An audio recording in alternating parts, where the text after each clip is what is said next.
창세기 45장 1절부터 8절까지 본문으로 당신들이 아니요 하나님이시라 라는 제목으로 같이 말씀 나누겠습니다.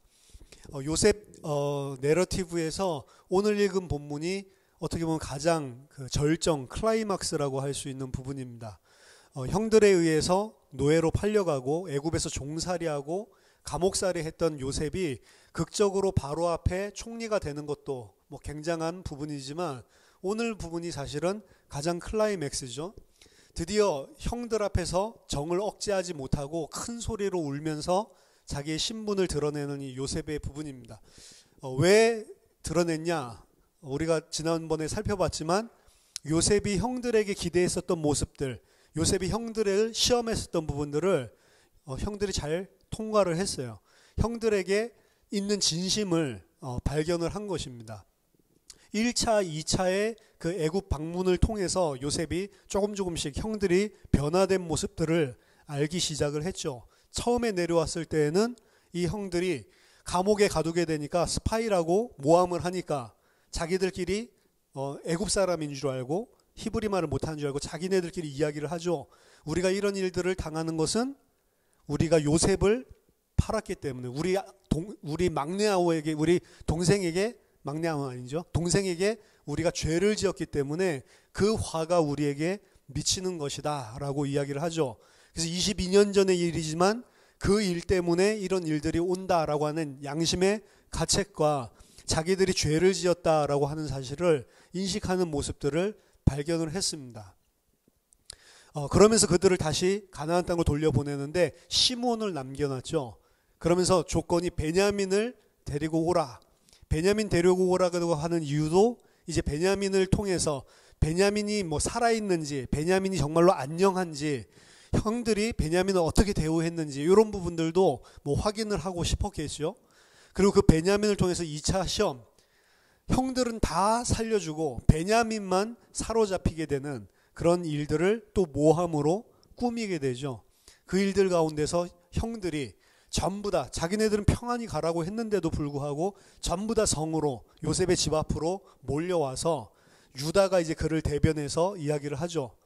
이 아이와 아버지의 생명은 하나로 연결되어 있기 때문에 만약 이 아이를 이번에 두고 우리가 올라간다면 우리 아버지까지 죽을 것이다. 그렇기 때문에 이 아이를 보내주고 차라리 나를 당신의 종으로 삼아라 라고 이야기를 합니다. 이 유다의 말을 통해서 이제 진심이 보여지는 거죠.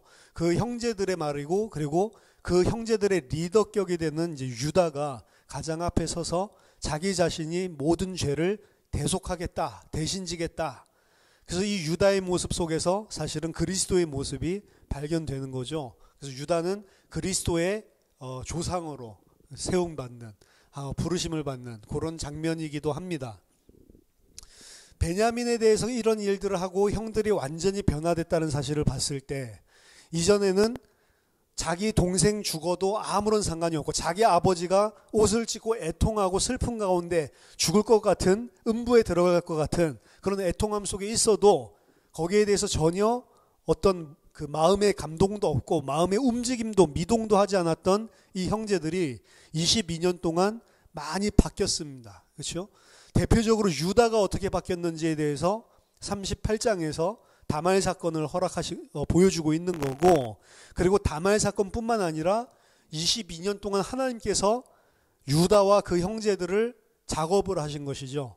하나님께서 작업을 하셨기 때문에 변하는 것입니다. 자, 우리 하나님 앞에서 말씀 듣고 우리가 이렇게 돼야 되겠다. 그 말씀 듣고 깨달음으로 변화될 수 있지만 그 깨달음은 사실은 잠깐입니다. 우리가 교회 밖을 나가면 금방 또 까먹어 버려요. 사실 우리가 그 정도로 죄인이고 그 정도로 우리 자신 스스로를 컨트롤할 수 있는 능력이 없습니다. 그만큼 죄의 종노릇을 하는 게 우리란 말이에요. 말씀 들으면 다 깨닫죠. 말씀 들으면 다 이해하죠. 저 요새 수영 배우는데 저병을 배우거든요. 그것 때문에 이제 허리가 좀 아픈가 이런 생각도 하는데 설명을 선생님이 해줍니다. 해주고 시범까지 보여줘요. 그러면서 여기에서는 이렇게 하라고요. 이렇게 하라고요. 그리고 이거 이렇게 하지 마시고 이렇게 하셔야 됩니다. 이야기하면 저를 포함해서 아줌마들이 많거든요. 낮 시간이라서 전부 다 이해했다고 그래요. 다 이해했죠? 그럼 예, 다 이해했다고 그래요. 그럼 이제 해보세요. 그럼 할까요? 못할까요? 아무도 못해. 오늘은 선생님이 그러더라고. 이해했죠? 그러니까 네. 그러니까 왜 맨날 이해했다고 그러면서 이해한 대로 하는 사람이 하나도 없냐고. 이해했으면 이해한 대로 하라고. 이해 못했죠? 그러더라고. 이제 장난친다고.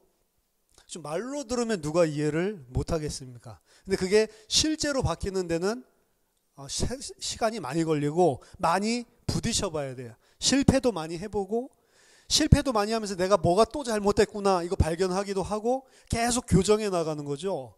그래서 만약에 한 번 가르쳐주고 이해해가지고 수영해보는 수영 강사들 필요가 없는 세상에. 그렇죠? 근데 계속 가르쳐줘도 계속 못하니까 수영 강사가 있는 거예요. 그렇죠? 학원도 마찬가지인 것 같아요.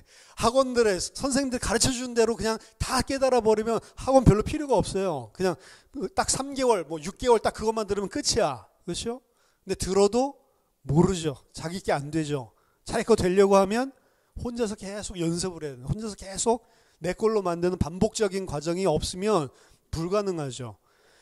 다말 사건을 통해서 한 번에 변했냐? 그럴 수가 없죠.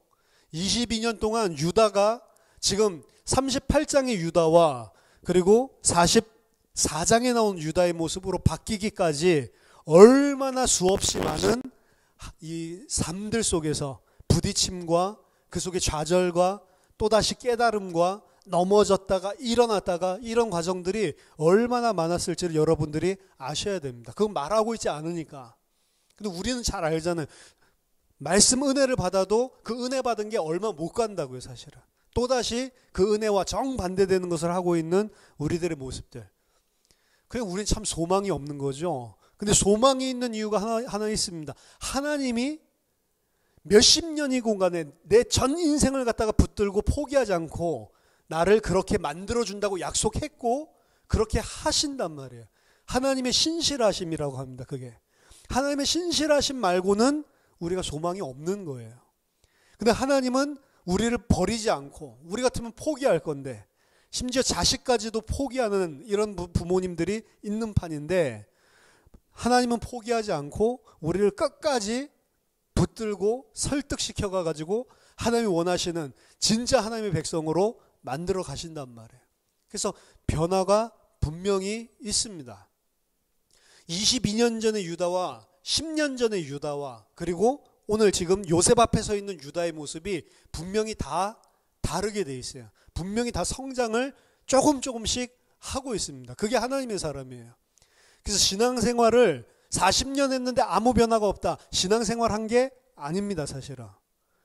아무 변화가 없다라고 하는 거는 하나님이 작업을 안 한다는 말이에요. 우리가 진짜 하나님의 백성이고 하나님의 말씀과 은혜로 우리가 하나님의 양육을 받는 자라고 하면 반드시 자라납니다. 더딜 수도 있어요. 차이는 있지만 반드시 바뀐다니까. 이 복음을 알고 진리를 알고 안 바뀔 수가 없어요. 왜냐? 복음을 믿는다는 건 가치관이 바뀌는 거기 때문에. 가치관이 바뀌는 거기 때문에 안 바뀌었다. 그거는 내가 변화되지 않았다. 그거는 내가 새 사람이 안 됐다는 거예요, 사실은. 가치관이 바뀌었기 때문에 반드시 다른 부분들이 우리가 연약해서 넘어지는 것과 상관없이 반드시 달라지는 부분이 나타나게 돼 있고 긴 기간을 두고 보면 반드시 그래요. 그래서 옛날 생각해 보면 야 내가 왜 그랬었지? 내가 어떻게 그렇게 살았지? 이런 생각이 드는 게 정상적인 신자입니다, 사실은. 그게 안 되고 있다고 하면 바울이 교회를 보고 막 야단을 치죠. 너희들이 벌써 이 말씀을 들었으면 선생들이 되고 단단한 식물을 먹어야 될 건데 아직도 너희들이 단단한 식물을 먹지 못하는 어린아이와 같아서 내가 너희에게 젖을 주듯이 이 부드러운 음식 가지고 말할 수밖에 없구나. 그렇죠? 분명히 더딘 것들이 있는데 거기에 대해서 성경은 꾸짖고 있습니다, 사실은. 경책을 하고 있어요. 우리가 하나님의 은혜 받은 것을 헛되이 받지 말라라고 그러거든요. 은혜를 헛되이 받지 말라. 은혜를 헛되이 받을 수 있냐? 헛되이 받을 수 있다는 거죠. 헛되이 받지 말라라고 명령을 하는 거는. 은혜를 받았으면 그 은혜를 가지고 어디로 옮겨가야 되냐면 우리의 삶으로 옮겨가야 되는 거예요. 안 되더라도 괜찮아요. 근데 그런 부딪힘이 없으면 변화되지 않습니다, 사람은. 은혜 받은 거 가지고 머리만 커지고 내가 그걸 실제로 옮겨보지 않으면 소용이 없다고요. 실제로 부딪히면서 나를 포기하고 내가 낮아지고 실제로 하나님의 백성으로 내가 생각을 다시 하고 이런 부분들이 필요해요. 그게 돼 있지 않으면 우리는 알게 모르게 내가 알지 못하는 수많은 상처들을 내 속에 가지고 살게 됩니다. 사실은. 그리고 그 상처가 사실은 깊이 있기 때문에 보이지 않을 뿐이지 결정적인 순간에 다시 올라와서 그 상처들 때문에 고통받고 고통 주는 그런 일들을 계속 무한 반복을 하게 돼 있어요. 사람이. 하나님의 백성은 그 부분을 하나님께서 하나하나 그 상처가 아니라 하나님께서 하시는 일들을 조금씩 알게 하셔서 무슨 내면의 치유를 한다 막 이렇게 하는데 내면의 치유 그런 것들 가지고 되는 게 아닙니다. 하나님께서 하시는 것들이 깨달아지고 알아져야 사실은 치유가 되는 거예요. 그러지 않으면 절대로 불가능합니다. 유다와 그 형들이 변한 것을 보고 이제 요셉은 더 이상 자기 자신을 숨길 이유가 없어졌습니다. 그래서 시중 들고 있었던 모든 시종하는 자들을 전부 다 나가라 라고 하고 형제들 앞에서 형제들만 딱 남겨놓고 대성통곡을 하는 거죠. 형제들 입장에서 보면 깜짝 놀랐을 겁니다. 갑자기 다 나가라 그러고 그 앞에서 갑자기 엉엉 운다고 생각해 보세요. 그 애굽의 총리가. 그러더니 3절에 요셉이 그 형들에게 이르되 나는 요셉이라 내 아버지께서 아직 살아계십니까? 앞에서 물어봤죠. 살아계시냐고 했더니 살아계시다라고 이야기를 했는데 다시 확인하는 거죠. 진짜로 아버지 살아계신 거 맞습니까? 제가 요셉이에요. 형들 어떻게 했어요? 여기 보니까 형들이 그 앞에서 놀라서 대답을 하지 못하더라. 너무 깜짝 놀라서 아무 말도 요셉이라고 하니까 그래서 내 아버지 살아계십니까 형들? 막 이렇게 물어보니까 이 22년 만에 죽었는 줄 뭐 알고 있었겠죠. 형들도 뭐 그 노예로 팔려가 가지고 이 무슨 샌님같이 자란 놈이 어떻게 살아남겠어. 아버지는 실제로 짐승들에게 죽었다라고 생각하고 있었지만 속아서 형제들도 영원히 보지 못할 줄 알았고 그리고 혹시 죽었을지도 모르겠다 이제는 이런 생각들을 했을 겁니다. 그렇죠? 근데 그 요셉이 살아서 형님들 저 요셉이에요 라고 말했을 때 형들이 와 살아있었구나 이런 마음이 들겠습니까? 안 들죠. 지은 죄가 지금 원래부터 지금 안에 죄책감이 많아가지고 요셉 앞에서 막 히브리 말로 우리가 이 죄 때문에 벌받나 보다 막 이러고 있는 형들인데 요셉이다라고 이야기하니까 근데 그 요셉이 어떤 사람이에요? 애굽의 총리. 자기네들이 지금까지 44장 43장 보세요. 이 요셉을 말할 때 계속 주, 나의 주, 우리의 주, 주님이라고 계속 부르거든요.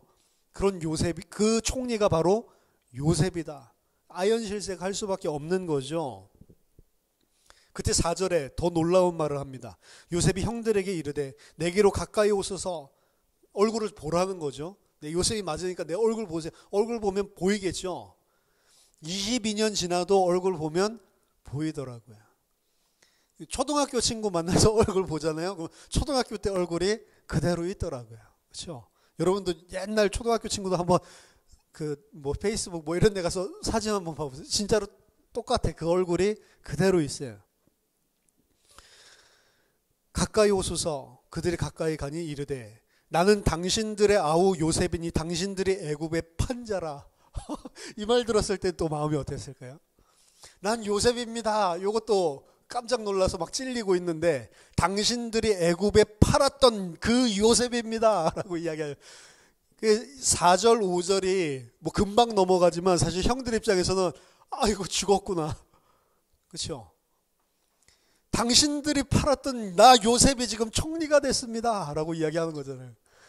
아 죽었구나 라고 생각할 때 요셉이 그들에게 이야기합니다. 당신들이 나를 이곳에 팔았다고 해서 근심하지 마소서. 한탄하지 마소서. 근심하지 마소서, 한탄하지 마소서라고 되어 있는데 사실은 진짜 뜻은 뭐냐면 당신들이 나를 팔았다고 해서 괴로워하지 마소서. 그 형제들이 아마 나눈 그 대화들 속에서 그 1차 방문 때 형들이 그 옛날에 했었던 그 죄의 과오를 굉장히 괴로워하고 있구나. 이걸 봤던 것 같아요. 그러니까 요셉이 조금씩 마음이 변하는 거죠. 당신들이 나를 팔았다고 해서 더 이상 이제 마음에 괴로워하지 마소서.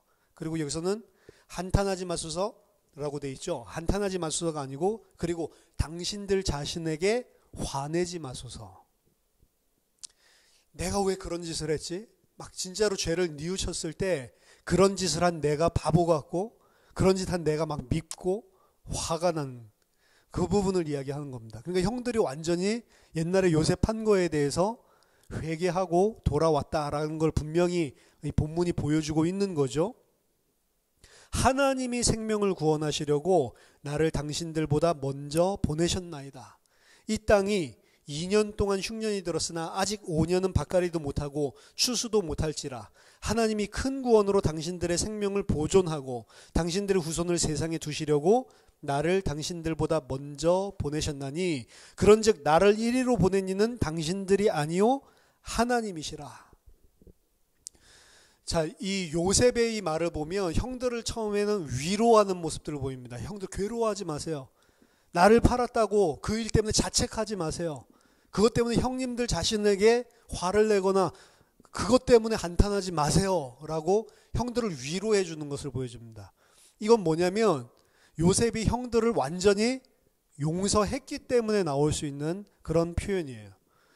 요셉이 형들을 시험한 것도 형들의 변화를 보고자 함이지 사실은 형들을 갖다가 해코지 하기 위해서 괴롭히고 약간 이 놀려먹으려고 심술 부리는 게 아니거든요. 형들이 완전히 이제 자기와 화합할 수 있는 그 변화를 갖다가 발견했을 때 요셉 자신도 너무나 감사하고 너무나 좋았던 거예요. 그리고 형들에 대한 이 모든 것들을 다 용서했습니다. 그 용서하기가 사실은 어려운 거잖아요. 그 형들이라고 해주면 사실은 이복 형제들이죠. 친형도 아니고 이복 형제들인데 나이 좀 많다고 해서 자기 자신을 계속 시기하고 질투하고 그리고 자기 자신을 아예 때려 죽이려고까지 했죠. 때려 죽이려다가 르우벤이 죽이는 건 좀 아닌 것 같다 해서 사실은 형제들이 거짓말해서 겨우겨우 살아나서 그게 이제 종으로 팔려간 거 아닙니까?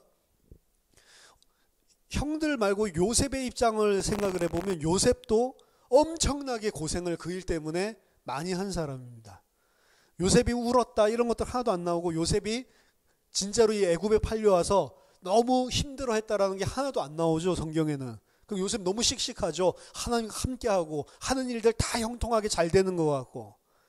과연 그랬겠습니까? 요셉이 얼마나 많은 어려움들 고통들을 겪었을 거예요. 너무나 많은 것들을 사실은 가지고 있고 사실은 그 형들은 지금 딱 입장이라면 형들이 나를 22년 전에 팔고 양식을 달라고 완전히 갑이 된 입장입니다. 그렇죠? 거기에서 뭐라고 해도 형들도 뭐라고 말을 할 필요가 없어. 내가 감옥에 갇혔던 것처럼 당신들도 한 20년만 썩어봐 라고 이야기하면 끝나는 거잖아요. 보통 우리가 드라마나 영화들을 보면 권선징악, 그렇죠? 막 고통받는 주인공의 모습을 막 극도로 그려냅니다. 그리고 악한 놈은 완전히 악하게, 그렇죠? 완전히 악한데 언제 스트레스가 풀립니까? 절정 클라이맥스에 다다랐을 때 그 나쁜 놈을 완전히 묵사발을 내야 되는 거예요. 그렇죠? 근데 어떤 영화는 묵사발을 안 내고 그 나쁜 놈의 약간 약한 모습을 보고 누그러져 가지고 용서해 주는 이런 장면들이 등장하죠. 그럼 막 화가 나죠. 왜 용서해 줘? 저 용서해 줬는데 저놈이 뒤통수 때려라. 그러면 이제 주인공이 죽이니까. 그래서 용서해 줬는데 뒤통수 때리면 죽일 때 저놈은 진짜 죽어도 싸. 막 보통 이렇게 되잖아요. 우리 인간의 법대로라면 그리고 우리 육신의 정대로라면 사실 형들에게 받은 이 상처와 고통은 충분히 보복하고 갚아줄만 한 것입니다. 사실은. 근데 그 상처가 원수 갚는 걸로 보복으로 나오지 않은 이유가 있단 말이에요. 상처, 깊은 상처, 도저히 내가 해결할 수 없는 요 상처가 요셉이 뭐 때문에 해결됐습니까? 다른 게 아니에요. 계속 진행되고 자기가 총리되고 아마 형들이 그 앞에 곡식사로 와서 무릎 꿇고 절하고 있을 때 그때 모든 하나님의 계획이 다 보였을 거다라고 생각합니다. 그 전까지는 그 하나님 무슨 뜻이 있나 계획이 있나 자기 꿈과 관련해서 명확하게 선을 긋지 못하고 있다가 아마 형들이 1차 때 왔을 때 딱 무릎 꿇는 걸 보고 아 이건 진짜 하나님이 하신 게 맞구나 그걸 알았을 것 같아요. 요셉이 그 형들을 용서할 수 있었던 거는 요셉이 훌륭한 사람이었기 때문이 아닙니다. 요셉의 고백에 의하면 하나님이 그 일을 통해 무엇을 했는지 알았기 때문에 그래요. 아, 이 일을 통해서 형들은 나를 죽이려고 했지만 형들은 분명히 죄를 지은 게 맞지만 하나님이 형들을 도구로 형들의 그 죄성을 도구로 활용해서 하나님은 하나님의 큰 구원의 계획을 이루려고 하신 것이구나. 이 사실을 안 것입니다. 그 사실을 알았기 때문에 용서가 되고 용납이 되는 거예요. 여러분, 사람이 이상한 행동을 하거나 사람이 뭐 정신적으로 문제가 생기거나 보면 전부 다 착한 사람들이에요. 근데 그 착한 사람들이 전부 다 상처들을 특히 우리가 세상 살면서 무슨 큰 문제, 고통 이런 것들이 어디서 오냐면 인간관계들 속에서 거의 대부분 옵니다. 가족들 안에서도 그런 갈등이 있고요.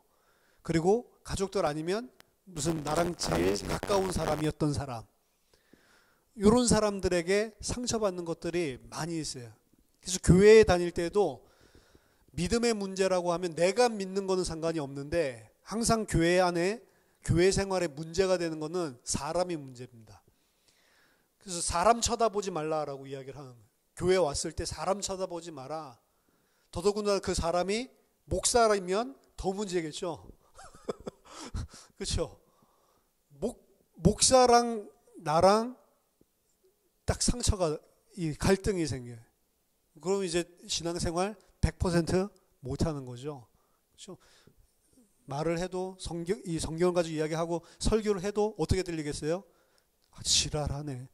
지나 잘하지. 이렇게 들리겠죠. 교우들끼리도 마찬가지입니다. 교우 간에도 막 누가 뭐 섬기고 있어도 자기랑 갈등했으면 아이고 섬기는 척하네. 아이고 잘 노네. 이렇게 보죠. 사람이 제일 힘들더라고요. 저도 신앙생활 하고 나서 기대하는 게 뭐냐면 그래도 복음을 가지고 있는 교회, 복음을 가지고 있는 성도, 그리스도인들 이 사람들이라면 다르겠지. 이전에 제가 섬겼던 그 교회들이랑 다르겠지 라고 생각했는데 그거보다 더 심해. 이걸 보면 야 이건 뭐야. 거짓말이네. 안 믿었네. 이런 생각밖에 안 드는 거예요. 그렇죠? 게다가 저는 교역자잖아요. 목사잖아요. 근데 목사들의 모습들 속에서도 그게 뭐야 이 인간 안 믿었잖아. 이게 보이기 시작한. 제가 이제 마음속으로 목사 취급을 안 하는 거죠. 저 시옷은 왜 목사가 돼가지고 안 믿는데 이런 생각이 드는 거죠. 실제로 안 믿는 사람이 있더라고요. 그러니까 이런 것들이 보이니까 시험 들고 힘든 거죠. 그래서 무슨 생각이 들면 이런 거 필요 없고 그냥 혼자서 그냥 예배드리고 그냥 신앙생활 하면서 살아야 되겠다 이런 생각이 들더라고요. 요즘은 그런 시대죠. 그런 모습들이 너무 상처받아서 가나안 교회라고 해서 이제 마음에 맞는 한 3가정, 4가정 이렇게 그냥 주일날 모여서 평신도들끼리 그냥 찬송하고 예배드리고 이렇게 하는 거죠. 목사 없이 이런 교회, 지교회 없이 그렇게 보통 흘러가는 가난한 교인들이라고 이야기를 하는데 우리 교회도 사실은 뚝뚝 떨어져 있는 이런 분들은 인터넷 가지고 예배드리잖아요. 그분들은 신앙 갈등할 이유가 하나도 없다고. 그렇죠? 옆에서 누가 뭐 치대기를 해, 뭐를 해. 근데 이제 우리 울산 같은 데는 이제 그래도 그나마 좀 나오니까 그나마 지금 숫자도 별로 없고 이러니까 그렇지 조금 더 많아지고 조금 더 교회에서 해야 될 일들 많아지고 이렇게 북적북적 거리면 문제들 생긴다. 수련회 같은 거 우리 하러 가면 문제 생긴다. 제가 목격을 했는데 수련회 가면 문제가 생기더구만. 우리 교회는. 평상시에 흩어져서 문제 없다가 수련회 가서 만나면 문제 생겨요. 힘들단 말이에요. 사람에 대한 상처가. 그리고 안 없어집니다. 절대로 안 없어져요. 없어진 줄 알았는데 다 용서했어 라고 하는데 이게 깊이 있다니까요. 그래서 그 사람이 뭐 잘못되잖아요. 그러면 안에서 그럴 줄 알았어. 이런 게 올라오고. 사람이 그게 있습니다. 이게 죄인이라는 거예요, 사실은. 절대로 안 까먹습니다. 다 기억하고 있고, 그리고 그거를 갚아주기를 원해요. 그 부분이 해결될 수 있는 유일한 방법이 하나님이 그렇게 하셨구나, 이거를 발견하는 것밖에 없는 거예요, 사실은. 요셉은 형들이 그렇게 한 게 아니고 하나님이 그렇게 하셨구나라는 것들을 발견했기 때문에 형들을 쌓아낼 수가 있는 거예요. 나중에 보면 야곱이 죽잖아요. 야곱이 죽고 난 다음에 창세기 50장에 형제들이 어떻게 하죠? 요셉 찾아오죠. 아버지 죽었는데 요셉을 찾아와요, 형제들이. 그래서 와가지고 뭐 합니까? 꿇어 앉아서 절하면서 빌어요. 잘못했다. 우리가 너 애굽에 팔았던 거 잘못했다. 용서를 빈다니까요. 왜요? 이제 아버지 죽었으니까 이제 원수 같겠구나. 이 생각이 드는 거예요. 형들 생각 속에. 요셉이 어떻게 했어요? 그래 이제 아버지 죽었다 이러면서 원수 갚았어요? 아니죠. 요셉이 그 앞에서 대성통곡을 합니다. 울어요. 울면서 뭐라고 말합니까? 제가 말하지 않았습니까? 형님들이 나를 판 게 아니고 하나님께서 보내신 거라고 제가 말하지 않았습니까? 그러면서 그걸 안 믿는 형제들 보면서 운다니까요. 요셉이 완전히 해결됐다는 거예요. 왜? 하나님이 하셨구나. 그게 형들이 한 게 아니고 그걸 통해서 하나님이 나를 통해서 하실 그 일들을 이루려고 하시는 거구나. 그 일의 내용은 뭐냐? 구원입니다. 구원. 형들이 내 앞에서 절하는 게 아니고 구원이에요. 구원. 그래서 여기 보면 7절에 하나님이 큰 구원으로 당신들의 생명을 보존하고 당신들의 후손을 세상에 두시려고 나를 당신들보다 먼저 보내셨으니 라고 되어 있죠. 형님들도 구하고 그리고 세상에 당신들의 후손을 두시려고, 당신들과 당신들의 후손을 하나님께서 구원하시기 위해서 나를 먼저 보내신 거다. 그 구원의 계획 때문에 내가 먼저 와 있는 거다라고 이야기를 합니다. 근데 이게 7절에 우리가 해석한 것처럼 형님들과 형님들의 후손 이런 이야기가 아니에요. 원래 히브리어 원문에는. 영어 성경들을 보통 보면 좀 더 자세하게 돼 있는데 영어 성경보다도 히브리 원어에는 좀 더 다른 의미를 가집니다. 히브리어로 7절에 있는 내용들을 다시 말씀드리면 하나님께서 나를 당신들 앞서 보내셨습니다. 뭘 하기 위해서 보냈냐? 심하기 위해서 보냈다. 심은 뭐냐면 세우다라는 소리예요. 하나님께서 당신들보다 나를 앞서서 보내셨다. 당신들을 위해서 세우기 위해. 당신들을 위해서 뭘 세운다고요? 렘넌트를 세우기 위해. 이렇게 돼 있어요. 하나님께서 당신들을 위해서 렘넌트를 이 땅에 세우기 위해 나를 보내셨다. 이렇게 돼 있습니다. 그 다음에 뭐라고 돼 있냐면 영어 성경에는 보면 많은 생존자들을 지속해서 살리기 위해서 보내셨다. 이렇게 돼 있는데 그게 아니고 그 다음에는 그리고 당신들을 위하여 수많은 플레이타를 살리기 위해서. 플레이타는 히브리어거든. 플레이타는 뭐냐? 플레이타는 이스케이프, 탈출을 하다라는 소리예요.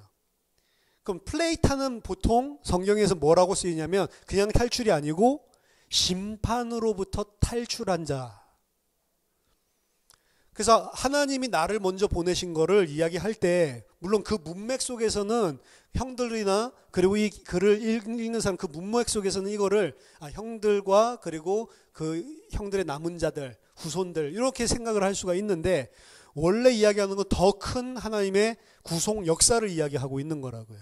그래서 이 7절이 이게 원래 원문에 있는 게 아니고 나중에 후대들이 끼워 넣었다라고 이야기하는 학자들이 많은 거예요. 이건 너무 이사야 때나 나올 법한 그런 이야기잖아. 어떻게 이게 창세기에 있어? 이렇게 이야기를 하는 본문이 7절이라고요.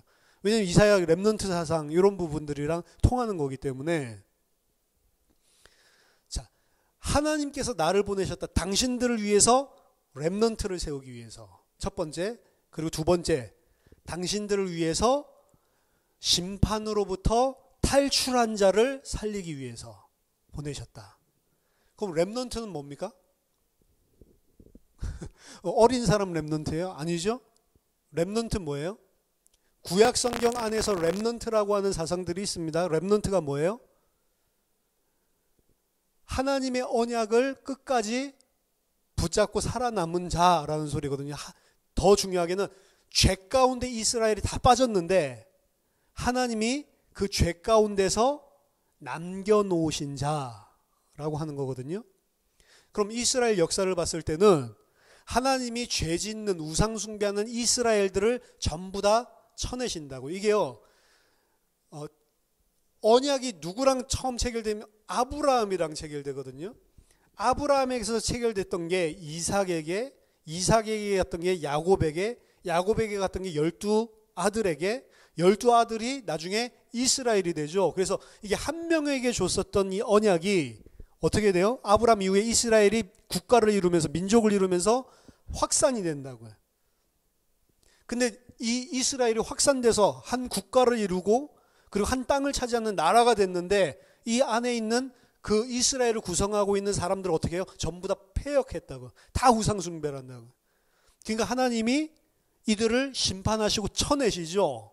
여러 전쟁들을 통해서 결국에는 아수르를 통해서 북이스라엘 완전히 망하게 만들고 그리고 남유다도 결국에 바벨론에 의해서 완전히 다 망하게 만들죠. 그리고 그 안에 다 망했는데도 일부 몇몇 사람들은 언약을 가지고 있다고. 이 사람들이 나중에 고토로 돌아오는 거거든요. 전부 다 돌아오는 게 아니에요. 바벨론에 남은 사람, 애굽에 남은 사람들이 거기 살기 좋은 나라니까 안 돌아온다고. 근데 일부 우리는 약속하신 가나안 땅 가야 된다. 예루살렘 성전에서 하나님 섬겨야 된다라고 하는 일부 사람들만 온 거라고요. 다시 귀환을 한 거라고요. 그 사람들이 렘넌트입니다. 렘넌트. 전부 다 죄 때문에 다 쳐냈어요. 하나님이. 근데 조금 남아있죠. 근데 그 조금 남아있는 사람도 고토로 돌아갔는데 온전히 하나님 섬기던가요? 못 섬겨요. 그래서 또 로마의 속국이 되고 어려움을 당하는 거예요. 사실은. 그래서 구약 성경이 어떻게 되냐면 아브라함에게 줬던 이 언약이 언약 백성 전체 이스라엘로 쭉 확산이 되다가 이 사람들이 전부 다 우상 숭배하니까 전부 다 너희들은 이스라엘 아니야. 하나님이 쳐내는 작업을 하면서 익스밴드 됐던 거를 다시 리듀스, 줄여나가기 시작을 한다고. 줄여나가기 시작하면서 너도 아니야. 애굽에 남았어? 너도 아니야. 바벨론에 남았어? 너도 아니야. 넌 돌아왔어? 근데 너도 아니네? 전부 다 쳐낸다고. 그래서 한 명으로 시작했던 게 쭉 늘어났다가 쭉 줄어들어서 구약은 어디서 끝난 줄 아세요? 렘넌트는 아무도 없구나. 여기서 끝나는 거예요. 그리고 신약에서 예수님이 오셔서 이스라엘이 겪었었던 것들을 쭉 겪는다고요. 그게 마태복음에 나오는 겁니다. 그래서 광야 40년, 광야 40일 동안 40년 동안 시험 받는 이스라엘이 걸어왔던 발걸음들을 쭉 걸어요. 그러면서 뭘 보여주냐면 마태복음에서는 예수가 바로 이스라엘이다. 이걸 보여주는 거예요. 예수가 바로 렘넌트다. 이스라엘 백성 유대인들이 많은데 그 유대인들 가운데 렘넌트 하나밖에 없단 말이에요. 그게 누구예요? 예수라고요. 오늘 요셉이 이야기할 때 하나님께서 렘넌트를 이 땅에 남기기 위해서 나를 먼저 보내셨습니다. 왜? 아브라함의 씨로 와야 되니까. 아브라함의 씨가 죽으면 안 되니까. 그렇죠? 그리고 죄와 심판으로부터 탈출한 자, 그 자들을 살리시기 위해서, 그들을 계속 살게 하기 위해서 나를 보내셨습니다. 이 이야기는 예수 그리스도를 통한 구속 역사 이야기를 하는 거예요. 그래서 요 7절의 본문은 지금 요셉이 뭘 자각하고 있다라고 주석가들이 보냐면 아브라함, 자기 증조 할아버지가 줬던 그 창세기 15장의 아브라함의 약속이 지금 요셉 때에 실현되고 있는 거다. 아브라함 때 15장에 약속을 줬죠. 너 후손들이 장차 애굽에 내려가서 이 4대 만에, 거기 애굽에서 종로를 타다가 4대 만에 징치하고 나올 거다라고 이야기를 하죠. 그 언약 선상에서 지금 요셉이 애굽에 가 있는 거고, 그리고 그 형제들과 야곱이 그래서 애굽으로 70명이 내려가는 거구나. 그냥 내려간 게 아니구나. 그냥 이 무슨 기근, 그냥 형들이 팔고 이게 아니구나. 전부 다 아브라함에게 줬었던 언약을 성취하는 그 걸음들 속에 지금 요셉이 팔려가서 애굽으로 들어갈 수 있는 그 하나님의 말씀이 성취되는 그 언약 성취 속에 있구나. 이걸 나타내는 게 오늘 7절 말씀이란 말이에요. 요셉이 이야기를 이걸 했단 말이에요. 요셉은 하나님의 꿈, 그 꿈이 자기 자신이 그냥 형제들 앞에서, 민족들 앞에서 왕노릇하고 총리돼가지고 절받고, 그게 아니라 구속 역사라고 알고 있단 말이에요. 오늘 7절에 보면. 그래서 이 이야기는 요셉의 이야기인 것 같지만 그리스도를 통해 구원하실 하나님의 구속 역사의 사실은 이야기를 보여주고 있는 모형론적인 이야기란 말이에요. 요셉이 누구냐? 예수 그리스도 입장을 취하고 있는 것이고, 형제들은 누구냐? 우리 애들입니다. 하나님 택한 백성들, 형제들이지만 아직 구원받지 못한 자들. 그럼 그 자들에게 요셉이 자기 자신의 정체를 오늘 보여주잖아요. 드러내잖아요. 언제 드러냈습니까?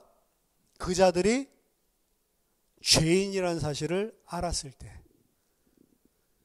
내가 진짜로 죽어야 될 죄인이라는 사실들을 알고, 내가 진짜로 이 요셉에게 잘못했구나라는 걸 알 때 요셉이 드러냈듯이, 누구에게 드러나냐? 내가 죄인인 걸 아는 자에게만 그리스도가 자신을 드러내시는 거예요, 사실은. 내가 죄인인 줄 그럼 어떻게 합니까?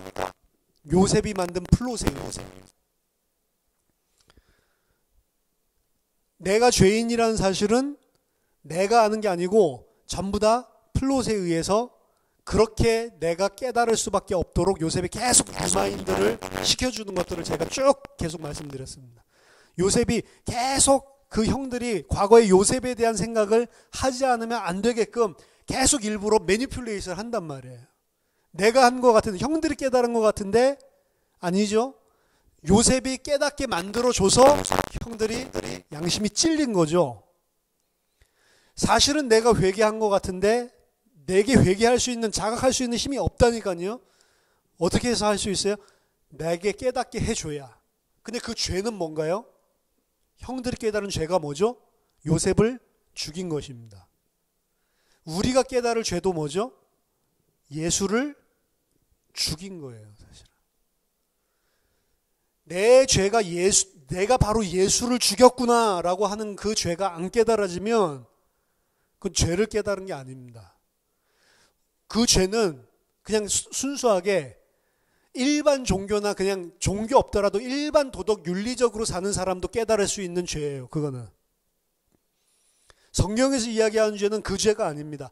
하나님의 원수로 하나님을 대적하고 하나님을 죽이는 게 죄란 말이에요, 진짜로. 내가 하나님의 자를 하나님을 짓밟고 앉아 서가지고 하나님의 자리를 내가 점하고 피조물이 하나님을 죽이고 내가 그 위에 밟고 서는 그게 죄란 말. 다른 게 죄가 아니고.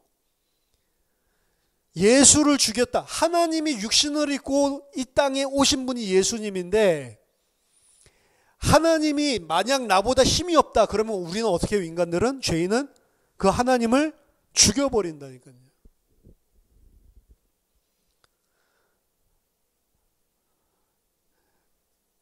나 예수 죽인 적이 없는데요.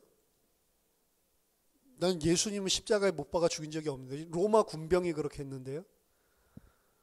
로마 군병이 그렇게 했습니까? 가룟 유다가 팔아먹었습니까? 아니라니까요. 내가 한 거라니까요.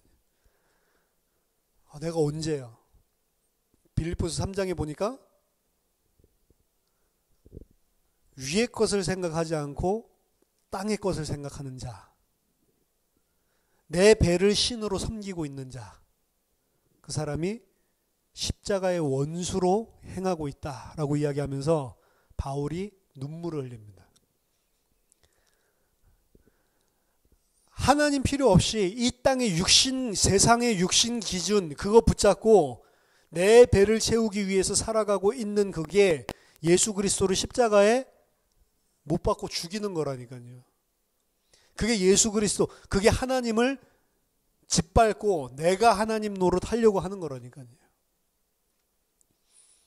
그래서 하나님을 갖다가 썩어져 버릴 우상으로 바꿔놓고 썩어져 버릴 이 세상의 육신의 것으로 바꿔놓고 그걸 하나님을 섬기고 참 하나님은 어떻게 해요?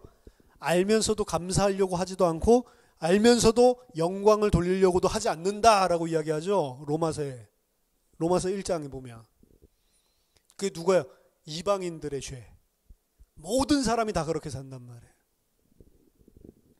하나님의 알만한 것을, 하나님을 깨달을 만한 것을 다 보여놓고 그 마음속에 하나님이 계시다라는 사실을 다 하나님이 계시해 놨는데도 그 하나님 알면서도 모르는 척, 그 하나님 알면서도 감사하지도 않고 영광 돌리려고 하지도 않고 뭘 붙잡고 살아가요? 썩어질 이 땅의 피조물들, 썩어질 우상, 그거 붙들고 살아간다. 그게 바로 하나님을 대적하고 사는 거고 그게 바로 하나님 짓밟고 살고 있는 거라니까요.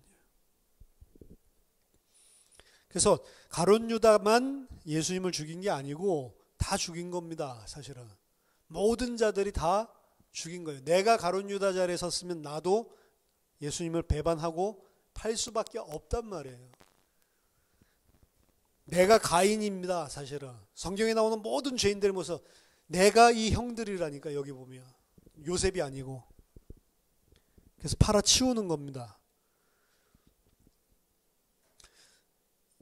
하나님이 구속의 계획을 이루는데 요셉을 통해서 보여주세요. 그 구속의 계획을 어떻게 이루시냐면 자기 자신들을 구원할 자를 죽이는 걸로 드러나는 겁니다.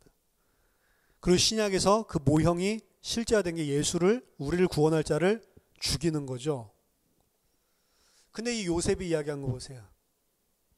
그리고 부활하신 예수님이 이 복음을 통해서, 기쁜 소식이죠. 이걸 통해서 우리에게 성경이 이야기한 거를 들어보세요. 요셉의 이야기라고 생각하지 말고 오늘 이 이야기를 예수님이 우리에게 자신을 십자가에 못 박아 죽인 죄인된 우리에게 하는 말이라고 들어보세요. 나를 죽였으므로 괴로워하지 말라. 나를 십자가에 못 박아 죽였다고 해서 괴로워하지 말고 너 자신에게 화내지 말라. 하나님이 너를 구원하기 위해서 다 이렇게 허락하신 거야. 이렇게 이야기하고 있는 거예요. 그렇죠? 얼마나 감사한 일입니까? 이 형제들이 시나리오에 의하면, 그리고 세상적인 정의에 의하면 반드시 여기서 해코지를 당하고 반드시 여기서 심판을 당해야 되는 자들이에요. 이런 대우를 받을 자격이 없는 자들입니다. 사실은. 근데 그들을 다 품어주고 다 용서해 주죠. 이게 예수님이 우리에게 주시는 사랑이에요. 사실은. 그 앞에 설 수 없는, 왜? 그를 죽인 자들입니다.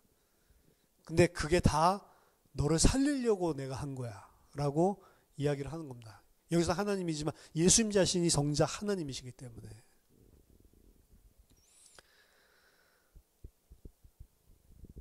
아이러니한 것이죠. 사실은. 그걸 깨달은 자를 보고 성도, 하나님의 백성이라고 하는 겁니다. 구원받은 자는 그걸 깨달은 자예요. 그걸 깨달은 자이기 때문에 그 주의 은혜에 감사해서 평생 빚진 자처럼 살아가는 거예요. 그렇죠? 착한 일을 해서 뭐 이게 아니고 그걸 아는 자이기 때문에 내가 도저히 갚을 수 없는 그 빚을 탕감받은 자라는 사실을 알고 있기 때문에 주님 앞에서 겸비하면서 기쁘게 그의 뜻에 순종하면서 무엇을 시키더라도 그 뜻대로 내가 하겠습니다라고 할 수밖에 없는 그 사람이 하나님의 백성들인데, 나중에 50장에도 나오지만 형제들이 그 사랑과 은혜를 받아놓고도 못 깨닫는단 말이에요. 사실은. 근데 거기에다가 또다시 깨닫게 또 말씀해 주는 거죠. 요셉이. 우리도 마찬가지입니다. 알았는데 또 모르는 자처럼 살아간단 말이에요. 근데 하나님은 거기다가 또 알려주고 또 알려주고, 그래서 설득시킨다. 성령이 우리를 설득시킨다고 하는 거예요, 신약성경에서.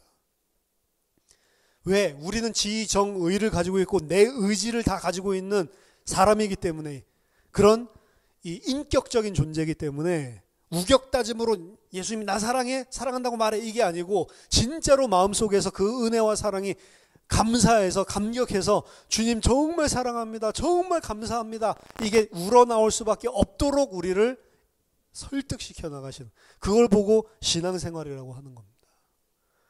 근데 그게 신앙생활이라고 정의를 하는데, 어떻게 하나님 앞에 헌신하고 봉사한 것들 가지고 복을 받고 이런 개념이 나올 수가 있냐고요. 어떻게 내가 하나님을 위해서 뭔가를 했다라는 말 자체를 할 수가 있냐고. 할 수가 없죠. 죽어러가 주를 위해서 사는데 내가 한 게 하나도 없다라고 할 수밖에 없는 거예요. 그렇죠? 그게 바울의 고백입니다. 죽어라고 자기는 하나님 섬겼는데 내가 한 게 하나도 없고 내가 한 거는 죄밖에 없다라고 이야기한 거예요. 내가 잘한 게 있다면 그건 다 하나님의 은혜로 하나님이 하신 것이지, 나의 나된 건 하나님의 은혜인 거지 내가 한 게 없다. 그게 하나님의 백성의 마땅한 반응이고, 당연히 그걸 깨달은 자에게 나와야 되는 자연스러운 반응이란 말이에요. 사실은 그럴 수밖에 없는 거죠.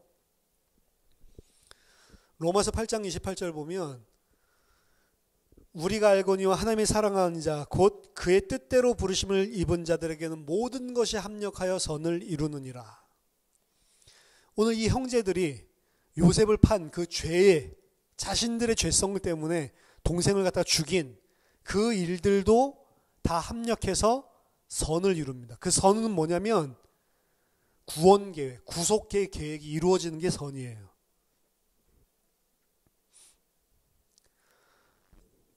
성경에서 이야기하는 선이라고 하는 거라고, 선, 좋은 것이거든요. 굿, 아가도스, 토브. 창세기 1장에 하나님 보시기에 좋았더라 라고 하는, 그게 좋았다, 그게 선이란 말이에요. 하나님과 인간의 관계가 완전히 회복되어 있는 상태. 하나님은 창조주고 인간은 피조물로 하나님을 완전히 섬기고 있는 상태.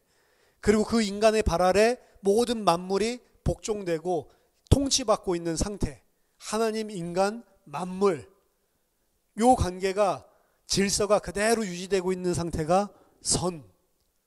근데 지금 이게 다 깨져버렸죠. 그럼 하나님이 우리에게 좋은 일을 하신다. 그거는 뭐예요? 다시 이게 창세기 1장이 회복되는 게, 그게 하나님 우리에게 좋은 일을 하시는 거라고요. 우리에게 필요한 육신적인 뭐를 채워주는 게 좋은 일을 하는 게 아니고, 그 창세기 1장에 창조주 하나님과 피조물 인간, 그를 통해 하나님께서 그 인간에게 왕노릇하게 만들어주시는 통치, 그게 회복되는 게 구원인데 그게 선이란 말이에요. 사실은 이게 이루어지기 위해서 하나님께서 우리의 모든 것들을 다 합력해서 그것을 이루게 하시는 겁니다. 자, 그럼 생각해 보세요. 사람에게 상처받았던 거, 과거에 있었던 어떤 사건들, 나에게 있었던 그런 고통들, 누구 때문에 온 게 아닙니다. 누구 때문에 온 게 아니고 나를 하나님의 백성으로 구원하려고 하는 하나님의 구속 계획 속에서 하나님께서 이루시는 좋은 것, 선입니다. 그래야만 요셉처럼 그 상처가 치유가 될 수 있고 해결될 수 있는 거예요. 그 보는 눈이 없으면 우리는 그 부분에 대해서는 하나님을 인정하지 않는 것입니다. 우리가 다 삐뚤빼뚤한 그런 인생을 살아서 온 것 같지만 지금 이 자리에 서기까지 하나님이 다 우리에게 허락하신 거예요, 사실은. 그렇죠? 그리고 앞으로도 10년 뒤에 어느 자리에 있을지 모르지만 오늘 지금 일어나고 있는 여러분들에게 좋은 것들, 나쁜 것들, 이런 것들이 다 합력해서 10년 뒤에 여러분들이 서 있는 그 자리를 이루어지는데, 나쁜 것도 그렇고 좋은 것도 그렇고 다 누가 간섭하고 있다고요? 하나님이 간섭하고 있다. 그리고 하나님은 그것을 합력하여 선을 이루는데 온전히 사용하신단 말이에요. 심지어 그 형들의 죄까지도, 심지어 우리의 완악한 죄와 우리의 이 진짜 하나님을 대적하고 있는 이런 악한 죄성까지도 하나님은 전부 다 나중에 그 자리에 서게 하기 위해서 사용하신단 말이에요. 진짜 죄인인 줄 아는 사람이 용서받았다 이거 감사하지. 저는 사실 내가 뭐 그렇게 죽을 죄를 졌나 이렇게 생각했었어요. 예수 몰랐을 때. 교회 다녔다니까요. 23년. 근데 그래 죄인이지 뭐 술 먹고 이러니까 이렇게 생각했다니까. 근데 그거 가지고 내가 꼭 지옥을 가야 되나? 그냥 깜빵에 며칠 있으면 될 것 같은데. 내가 진짜 지옥 갈 죄인이구나라는 사실이 안 보인다니까요. 근데 진짜 예수를 만나려면, 진짜 요셉이 그 형제들 앞에 드러내려면 내가 진짜 죄인이구나. 이 사실을 알 때 보여주시는 거예요. 예수님이. 그때 그 예수님이 나를 위해 해주신 그 사랑, 은혜, 이게 얼마나 감사한지. 그걸 갖다가 하나하나 다 아는 것 같죠. 다 알지 못한다니까 지금 하나하나 알려줘서 당연히 그 은혜와 사랑받은 자라면 그렇게 살 수밖에 없는 그런 합당한 장성한 자의 삶을 살 수밖에 없는 그 길로 우리를, 물론 완전하진 않지만 이 땅에서 어쨌든 이 땅에 각각 하나님께서 세워놓으신 그 시간표, 그 자리까지 완전하게 우리를 양육시켜서, 그래서 하늘나라로, 뭐 이곳이 뭐 사실 하늘나라 뭐 장소 개념이 아니니까, 그래서 하나님의 백성으로 하나님과 영원히 사는 새 땅에 살 수 있도록 우리를 만들어 가시는 것입니다. 그게 구원의 계획이에요. 그래서 당신들이 판 것이 아니고 렘넌트, 예수 그리스도를 이 땅에 보내시기 위해서, 그리고 그를 통해 심판을 피할 많은 자들을 살리시기 위해서 하나님이 나를 보내신 것입니다. 당신들이 하신 것이 아니고 하나님이 하신 것입니다. 그 어떤 사람이 아니고 하나님이 하신 겁니다. 그 어떤 일이 아니고 내 실수가 아니고 하나님이 하신 것입니다. 여러분들이 그 하나님의 손길을 알고 모든 것을 다 용서하고 모든 것을 다 초월하는 그런 은혜가 있게 되기를 예수 이름으로 축원합니다. 기도하겠습니다. 하나님 은혜를 감사드립니다. 이 사람 때문에, 저 사람 때문에, 혹은 나 때문에, 그 일 때문에, 그 환경 때문에, 그 사건 때문에 하나님, 우리는 남을 원망하고 나를 원망하고 과거의 상처에, 또 과거의 잘못된 해석에 통해 과거에 사로잡혀서 살아왔던 그런 많은 상처 많은 그런 죄인들입니다. 하나님, 오늘 이 말씀을 통해서 그것이 내가 아니고 그들이 아니고 그 사건이 아니고 하나님이 하신 것들을 볼 수 있는 눈을 열어주시고, 그 속에 감추어져 있는 그리스도의 그 사랑과 그 은혜가 무엇인지를 정말로 알게 하셔서 그 감격으로 모든 것을 감사로 바꿀 수밖에 없는 은혜가 있는 시간 되도록 성령으로 역사해 주시옵소서. 예수 그리스도 이름으로 기도하옵나이다. 아멘.